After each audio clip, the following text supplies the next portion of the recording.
And hello again, everybody. This is Michael Dempsey for HorseBettingWorld.com. We've got a great 4th of July holiday weekend in graded stakes action around the country, both at Belmont Park, Churchill Downs, and Hollywood Park. I'm going to go over some of the races making up the Pick 5 at Churchill Downs on Friday night, and we'll talk a little bit about Saturday stakes action at Belmont Park. There are 6 graded stakes at Belmont Park this weekend, including the $300,000 Suburban, a Grade 2 race on Saturday, and Monday's feature is the $250,000 Prioress, a Grade 1 race. Churchill Downs kicks off the weekend with a huge Friday night card that kicks off at 5 o'clock. It's called Downs After Dark. 13 races on the card. The features the $76,000 Roxy Lana. The highlights of the closing weekend at Churchill Downs include Saturday's $100,000 Bashford Manor, a Grade 3 race for 2-year-olds, and also Monday's $175,000 Firecracker, a Grade 2 race on the turf. Grade 1 races this weekend also include the United Nations at Monmouth Park. There's also a couple Grade 1s at Hollywood Park, the $250,000 Triple Ben Handicap and the $300,000 Shoemaker Mile.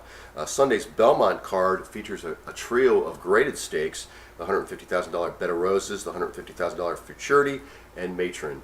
And so the stakes action just about everywhere. Let's take a quick look at Friday night's Pick 5 at Churchill Downs.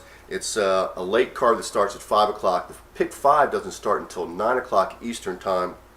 Starts with Churchill Downs Race 9. It's a $30,000 claiming race for non-winners of 2. I'm going to go with Mutiny, who returns to the turf here after setting the early fractions and weakening to finish third last out on the main track, going 7 furlongs. Colt caught a racing strip that was playing the outside stalkers and closers that day.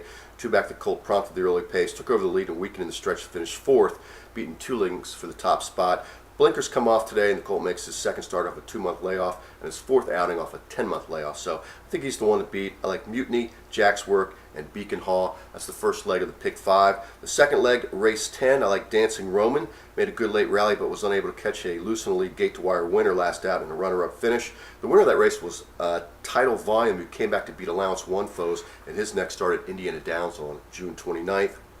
So Dancing Roman, along with Known for Fame and Leyline Force in the 10th race. 11th race, maiden special weight. I'm going to go with Demarin, who's shown some modest improvement in each start, and now tries turf for the first time here for the Baker Barn. That's 20% winners, moving runners from dirt to turf. Last out he checked into 7th, going 9 furlongs on the main track in a highly graded race.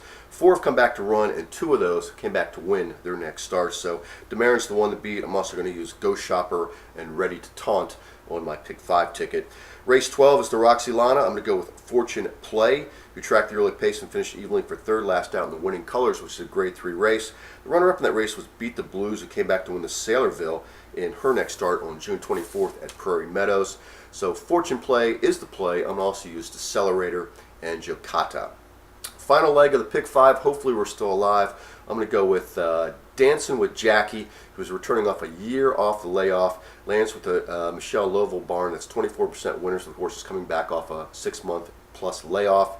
In her debut, she was sent off at 9-1 to field of 12. She was off poorly when she was shut off coming out of the gate. Came very wide with a mile late run to finish 4th. Filly's been prepping at trackside. She looks like she might be ready to run. So Dancing with Jackie gets the call. I'm going to also use Elusive Sabu and Patine in my Pick 5 ticket. On Saturday, we've got a couple of graded stakes at Belmont Park. The first one is the Dwyer for 3-year-olds.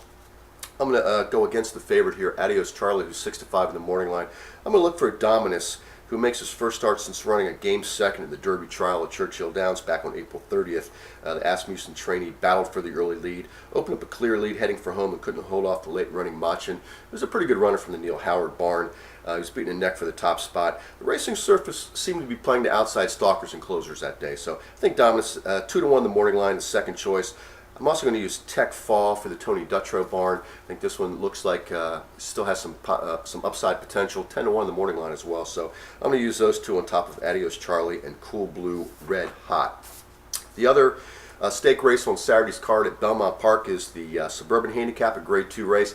Handicap division a little bit lackluster this year, and this race really kind of proves it. 6 horses, only 2 graded stakes winners in the field.